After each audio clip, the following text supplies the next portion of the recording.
The Arizona sun beat down mercilessly on Clara Whitmore's cracked lips as she stumbled through the endless expanse of red dirt and scattered sagebrush. Her once pristine blue dress, the one her mother had sewn for their journey west, now hung in tatters around her thin frame. 3 days had passed since she'd last tasted water, and her throat felt like sandpaper with each labored breath. Behind her lay the smoldering remains of what had been her family's wagon train.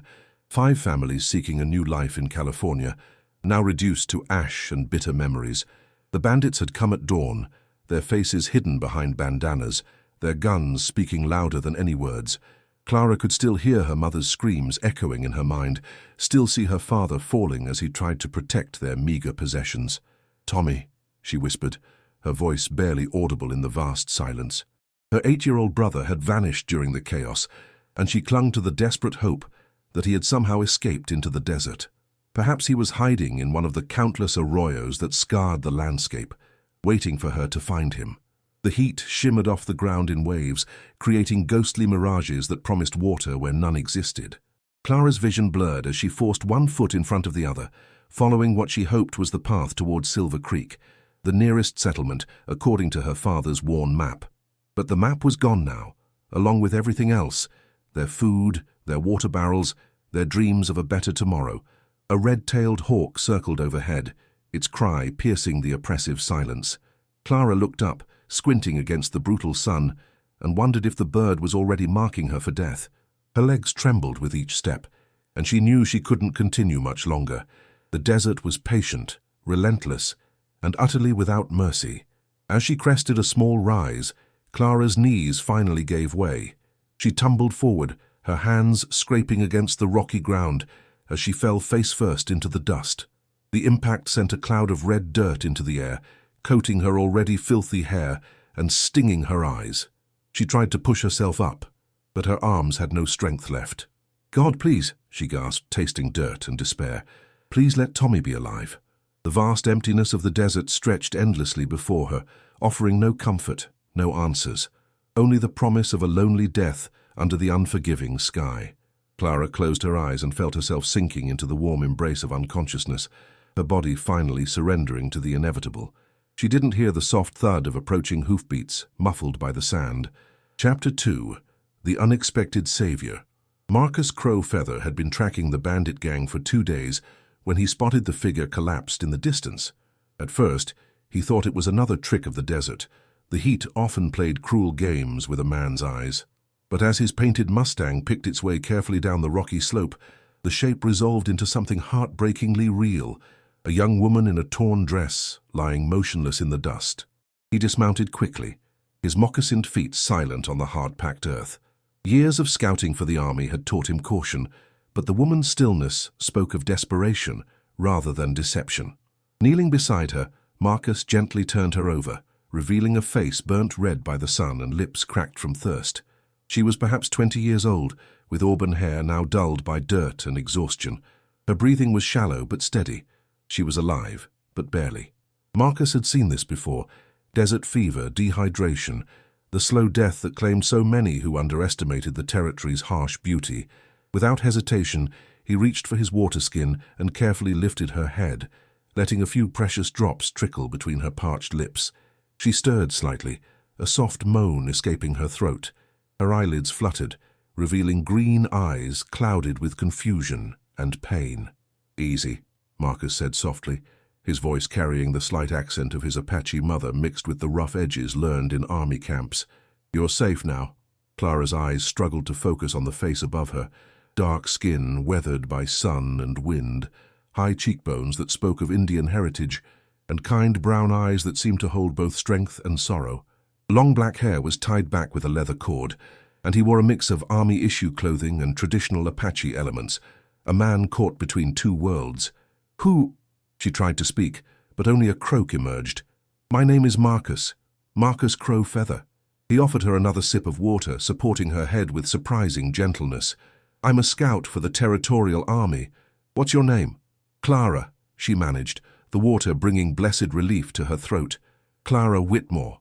My family." Tears mixed with the dirt on her cheeks as the memories came flooding back. Marcus's expression darkened. He'd seen the smoke rising from the northwest yesterday and had suspected the worst. The Kellerman gang had been growing bolder lately, hitting wagon trains and isolated homesteads with increasing frequency. Captain Morrison had ordered him to track them down, but Marcus had arrived too late to save Clara's family. "I'm sorry," he said simply, and she could hear genuine sympathy in his voice.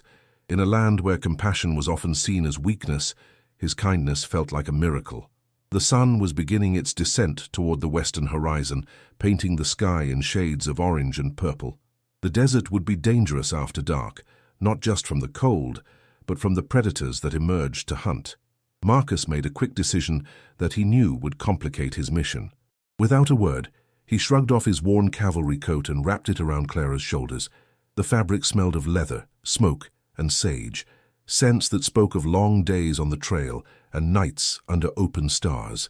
Then he lifted her easily in his arms, surprised by how light she felt, and carried her to his horse. "Wait," Clara whispered as he prepared to mount. "My brother, Tommy. He's only 8. He might still be out there." Marcus paused, studying her face. Hope and desperation warred in her green eyes, and he recognized the look of someone who couldn't accept the loss of everything they loved. He'd worn that same expression once, long ago. "We'll look for him," he promised, settling her in front of him on the saddle. "But first, we need to get you somewhere safe. Silver Creek is about 10 miles east. There's a doctor there and food." As they rode through the gathering dusk, Clara felt the steady rhythm of the horse's gait and the warmth of Marcus's coat around her shoulders. For the first time in 3 days, she allowed herself to believe that she might survive. But survival was just the beginning. Somewhere in this vast, unforgiving land, Tommy was either alive and waiting or lost forever. The desert kept its secrets well, and Clara Whitmore was about to learn that in the territory, hope and heartbreak often rode together under the endless sky. Chapter 3.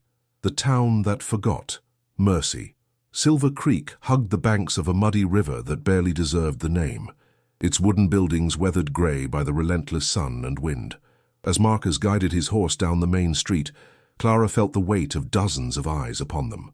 Conversations stopped mid-sentence, and more than one hand drifted toward a gun belt, as the townspeople took in the sight of a half-Apache man carrying a white woman. The tension was palpable, thick as the dust that swirled around the horse's hooves. Clara pulled Marcus's coat tighter around her shoulders, acutely aware of how she must look, dirty, desperate, and completely dependent on a man that half this town probably considered their enemy. "There," Marcus murmured, nodding toward a modest building with a hand-painted sign reading Dr. Samuel Hayes, physician. "Doc Hayes served with me in the Apache campaigns. He's a good man." They dismounted in front of the doctor's office, and Marcus helped Clara down with careful hands. Her legs still felt unsteady, but the water and brief rest had restored some of her strength.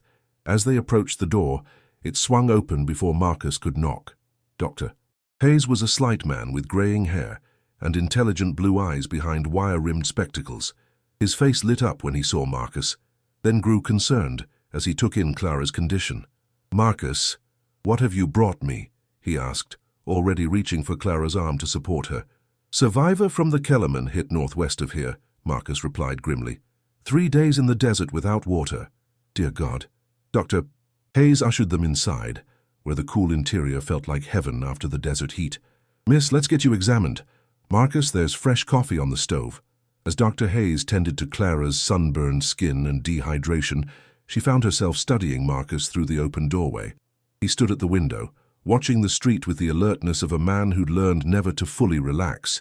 Even here, among what passed for civilization, he carried himself like someone who expected trouble. "He saved my life," Clara told the doctor quietly as he applied salve to her burned face. Dr. Hayes glanced toward the other room. "Marcus has a gift for being in the right place when folks need him most, though it doesn't always make him popular." He lowered his voice. "This town's got some hard feelings about Indians, even half-bloods working for the army.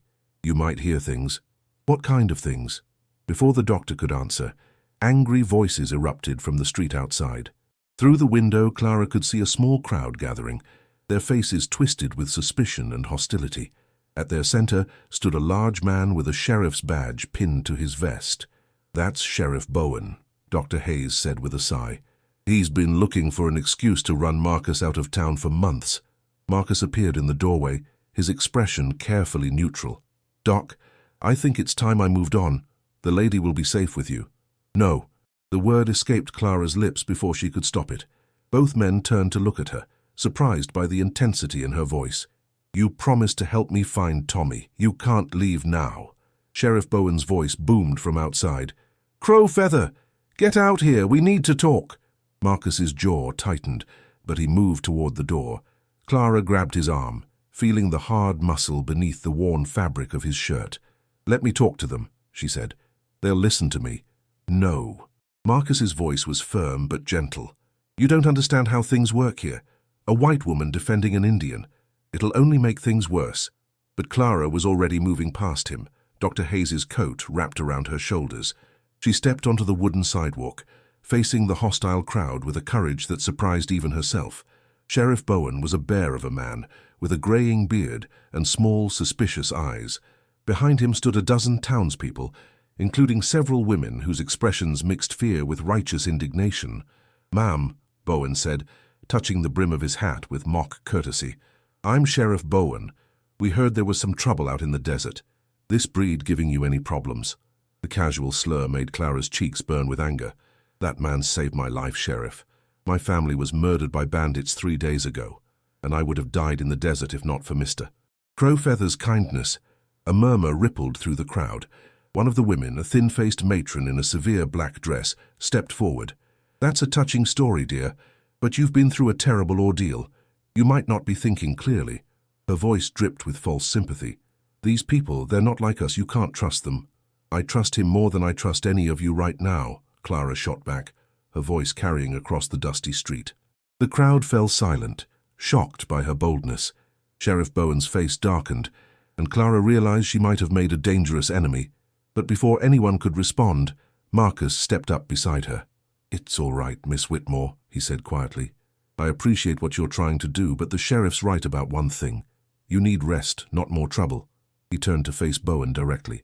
"I'm here on official army business, Sheriff, tracking the Kellerman gang. If you got a problem with that, take it up with Captain Morrison at Fort Verde." Chapter 4.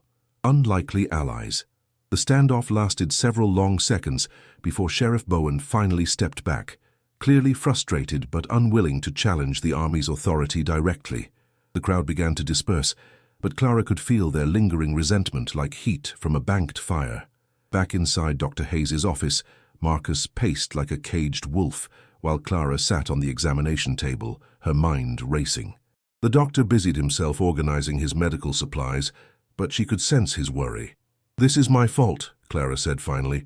"I made things worse for you out there." Marcus stopped pacing and looked at her with something that might have been admiration. "You stood up for me when you didn't have to. That took courage, dangerous courage, but courage nonetheless. It was the right thing to do. Right and smart aren't always the same thing, especially not here." He moved to the window again, watching the street. "The Kellerman gang has been hitting settlements all across the territory. They've got local support, people who buy their stolen goods and ask no questions. Makes my job harder." Dr. Hayes cleared his throat. "Marcus, there's something you should know. Word came in this morning that the gang hit another wagon train near Prescott, took several children." Clara's heart leaped. "Children? How many? What ages?" "The survivors weren't clear on details, but it's possible." Dr. Hayes glanced at Marcus. "It's possible your brother could be among them." The room fell silent except for the tick of the doctor's pocket watch. Clara felt a mixture of hope and terror flooding through her. Tommy might be alive, but if the Kellerman gang had him, he was in mortal danger. "Where do they take the children?" she asked, her voice steady despite the fear clawing at her chest. Marcus and Dr. Hayes exchanged a look. "There are rumors," Marcus said carefully. "Talk of them selling children to work claims up in the mining camps or worse, but rumors are all they are. Then we need to find out for certain." Clara stood up, swaying slightly but determined. "How do we track them?" "We?" Marcus raised an eyebrow. "Miss Whitmore, you can barely stand. You need rest, food, time to recover." "My brother doesn't have time." Clara's green eyes blazed with fierce determination. "Every day we wait is another day he suffers. I'm going with you." "Absolutely not. It's too dangerous. More dangerous than dying in the desert? More dangerous than sitting here while Tommy needs help?" Clara stepped closer to Marcus, close enough to see the gold flecks in his dark eyes.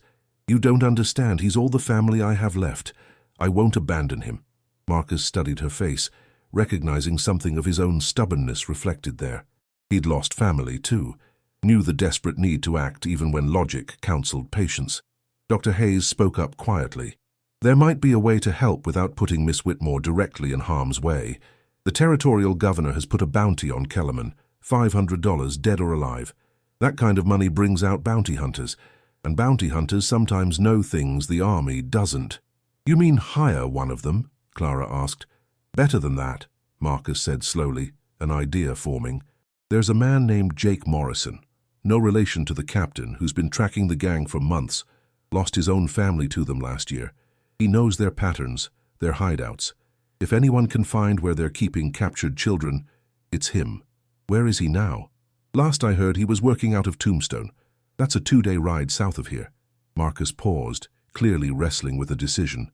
If we left at first light, Clara couldn't hide her relief. Marcus sighed, realizing he'd already made his choice. You're right about one thing, time matters.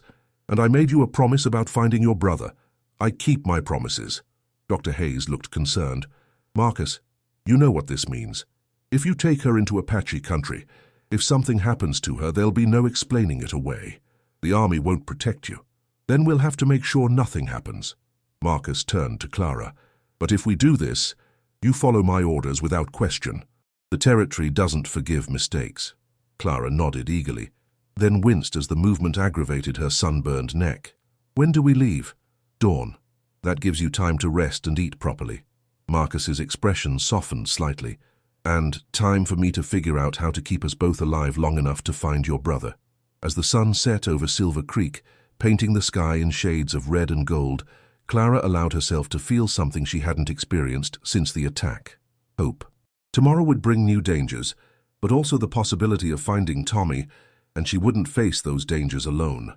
Outside, Sheriff Bowen watched Dr. Hayes' office from the shadows, his face twisted with anger and suspicion. The half-breed and the white woman were planning something, and he intended to make sure their plans ended in the desert, far from witnesses who might ask uncomfortable questions. Chapter 5.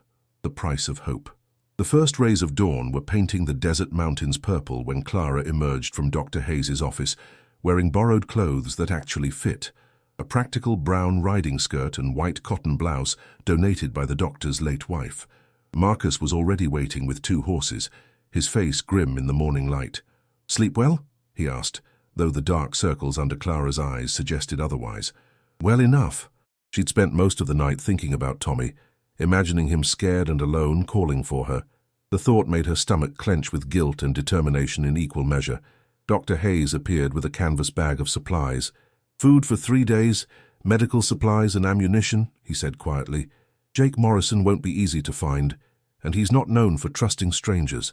Marcus checked his rifle one final time, then helped Clara mount her horse, a gentle sorrel mare named Sage. Remember what I told you about the signals. If I raise my hand like this, he demonstrated, you get off the trail and find cover immediately. No questions, no hesitation. Clara nodded, trying to project confidence she didn't entirely feel. The borrowed Colt .38 at her hip felt heavy and unfamiliar, but Marcus had insisted she carry it. A gun's no good if you won't use it, he'd said bluntly, and out here, hesitation gets you killed. They were about to leave when Sheriff Bowen appeared at the end of the street, flanked by 2 deputies. Even at this early hour, his presence felt like a storm cloud gathering on the horizon. Leaving so soon? Bowen called out, his voice carrying clearly in the still morning air. Seems mighty suspicious running off before folks can ask proper questions about what really happened out there in the desert. Marcus's hand moved instinctively toward his gun, then stopped. Starting a fight here would only prove Bowen's point, and endanger Clara. We have business in Tombstone, Clara said firmly, urging her horse forward. Official army business. That's so. Bowen's smile was cold. Well, you have a safe trip now. Territory can be dangerous for folks who don't know their way around. The threat was barely veiled, but there was nothing they could do about it now. Marcus touched his hat brim mockingly and guided his horse past the sheriff, Clara close behind. As they rode out of Silver Creek, she could feel Bowen's eyes burning into her back like brands. Once they were beyond the town limits, Marcus set a steady pace southward through the rolling desert hills. The landscape was beautiful in its harshness, red rocks jutting skyward like ancient monuments, vast valleys carpeted with sage and prickly pear, and always the endless blue dome of sky overhead. "Tell me about Jake Morrison," Clara said, as they paused to water the horses at a small creek. Marcus was quiet for a long moment, scanning the horizon for signs of trouble. "He's a hard man. Lost his wife and 2 daughters to the Kellerman gang about a year ago. Found their bodies 3 days later." His voice was matter-of-fact, but Clara heard the underlying sympathy. "He's been hunting them ever since. Some say it's made him a little crazy." "Crazy how?" "Reckless. Takes chances no sane man would take, but he gets results." Marcus looked at her directly. "He might not want to help us, especially if he thinks you'll slow him down. Then we'll have to convince him otherwise."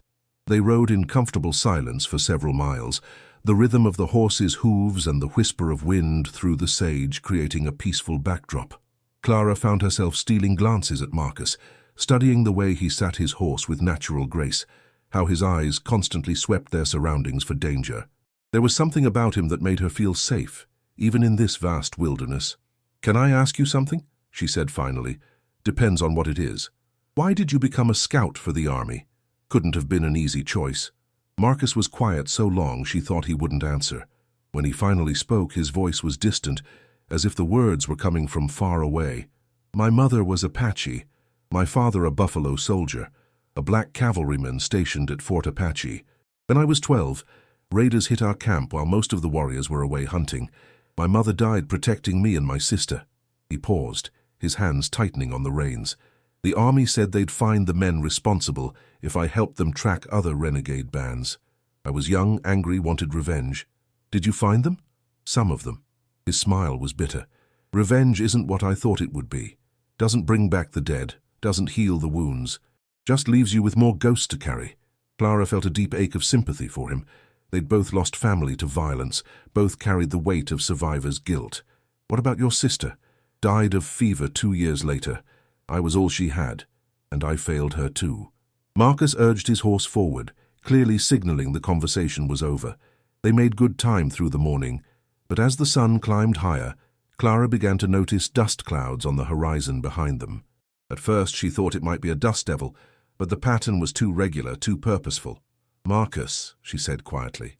He'd already seen it. His face was stone hard as he studied the distant riders. 3 men, maybe 4. They've been following us for the past hour. Bowen? Probably, or worse, could be some of Kellerman's men. Either way, we need to lose them." He pointed toward a cluster of red rocks about a mile ahead. "Those bluffs will give us cover and a good view of our back trail."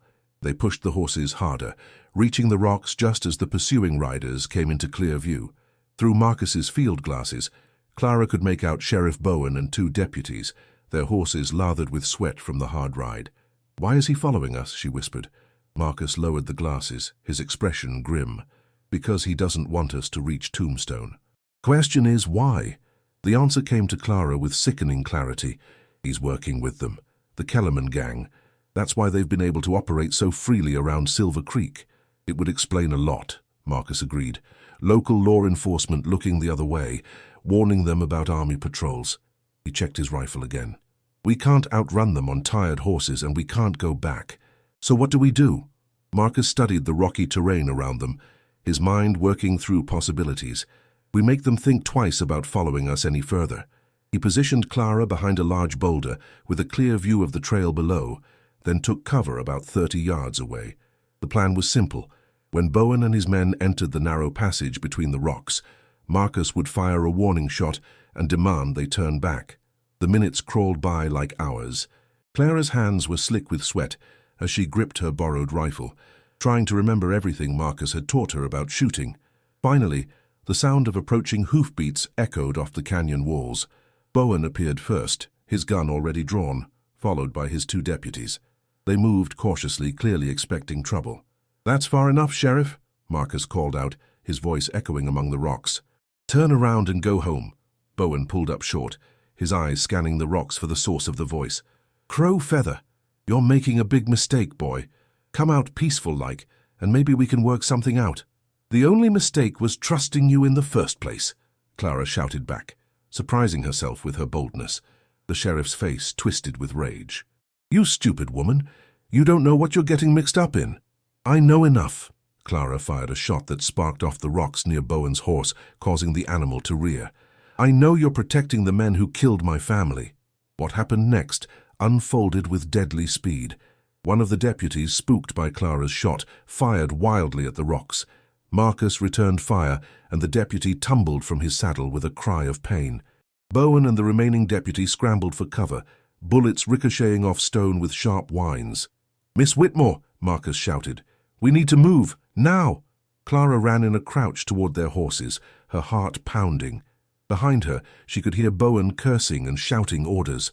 A bullet whined past her head, close enough that she felt the wind of its passage. Marcus was already mounted when she reached Sage. He hauled her up behind him, abandoning her horse as they spurred his Mustang toward the far end of the canyon. More shots echoed behind them, but they were moving too fast, and the angle was too poor for accurate shooting. They rode hard for an hour, before finally stopping to rest in a grove of cottonwoods beside a small stream. Clara slid down from the horse, her legs shaking from adrenaline and fear. "You did good back there," Marcus said, dismounting beside her. "That was quick thinking. I could have gotten us both killed. Maybe. But you stood your ground when it counted." He studied her face, seeing something there that hadn't been present before. A hardness born of necessity, the beginning of the transformation that the territory demanded of all who would survive it. In the distance, the mountains around Tombstone rose like purple shadows against the sky. Somewhere in that lawless town, Jake Morrison waited with information that might lead them to Tommy. But Clara was beginning to understand that finding her brother was only the beginning. The territory had a way of changing people, of stripping away everything soft and comfortable until only the essential remained. As they prepared to continue their journey, Marcus checked his weapons one final time. From here on, things get more dangerous. Tombstone isn't like Silver Creek. It's wide open, full of gunfighters, gamblers, and men with prices on their heads. "Are you sure you're ready for this?" Clara looked back toward the canyon where they'd left Sheriff Bowen and his men, then ahead toward the unknown dangers of Tombstone. Tommy was out there somewhere, probably scared and alone, counting on her to find him. That was all that mattered now. "I'm ready," she said, and meant it. The desert wind picked up, carrying with it the scent of sage and the promise of storms on the horizon. Clara Whitmore had entered the territory as a sheltered young woman seeking a new life. She would emerge from it, if she emerged at all, as something harder, stronger, and infinitely more dangerous. But first, she had a brother to save.